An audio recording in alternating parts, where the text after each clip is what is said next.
Never sleep in your car on a road trip. I'm from Connecticut. I was in a long-distance relationship with a girl from Georgia and would often make road trips down to visit her. I don't really mind. I love road trips. I've driven across the United States and back, all on my own. There's just something about traveling the highways of the US by yourself that's just so freeing. To save money, I would sleep in my car. It's not so bad. It's basically camping. In a metal tent. Makes you feel like you're really roughing it. I just recline the seat back, keep the key in the ignition just in case, and doze off. No, I don't put anything up to block the windows for privacy. Maybe I should have. The trip down south is a comfortable 2-day drive. My stop would usually be somewhere along the Virginia-North Carolina border. So, for my previous trip, that's exactly where I stopped that night. Rest stops were often less trafficked and thus quieter than truck stops. Normally I would have stopped at a Love's, but I was so tired that I settled for the first rest stop I saw. It was oddly vacant that night, with only a couple lone cars sitting forlorn under the amber street lamps. Most likely, travelers with the same idea as myself. I pulled into a parking spot away from the others, under the shadow of a tree and far from the street lamps. I figured I would have more privacy there, as opposed to being bathed in light. So, I did my usual thing. Locked my doors. Opened the window just a hair for ventilation. Kept my key in. Reclined the seat and went to sleep. I was never interrupted on any of these car camping nights. So I never suspected anything on this one. Then a sharp tap woke me up.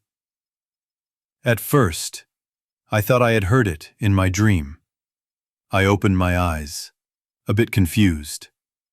Since I was leaned back, I was facing the ceiling and couldn't see anything. I hear another tap, like a tiny object hitting a hard surface.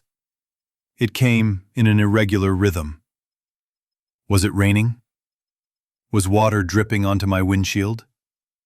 I'm under a tree. Maybe something fell from the branches. Maybe a squirrel or a bird was dropped something. What if a squirrel was climbing around my car? Or what if it wasn't an animal? The thought occurred to me that it might very well be a person poking around outside. What did they want?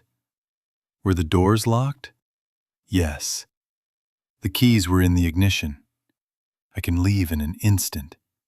Still, I lay there completely still, pretending to be asleep. Pretending I hadn't heard anything.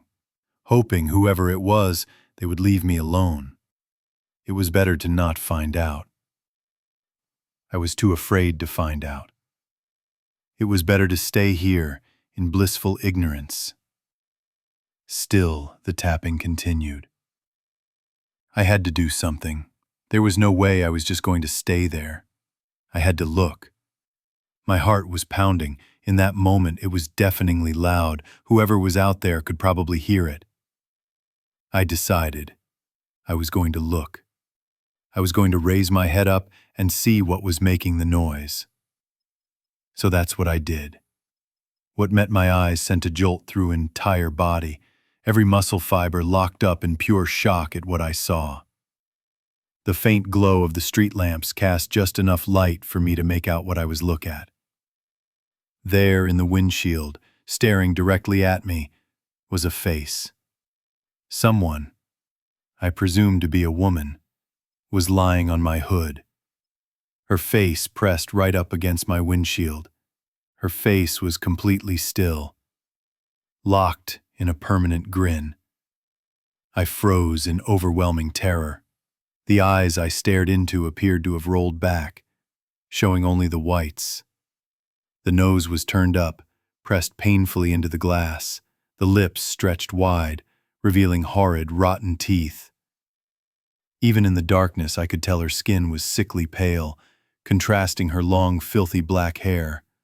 Whoever this was, she was clearly not in her right mind.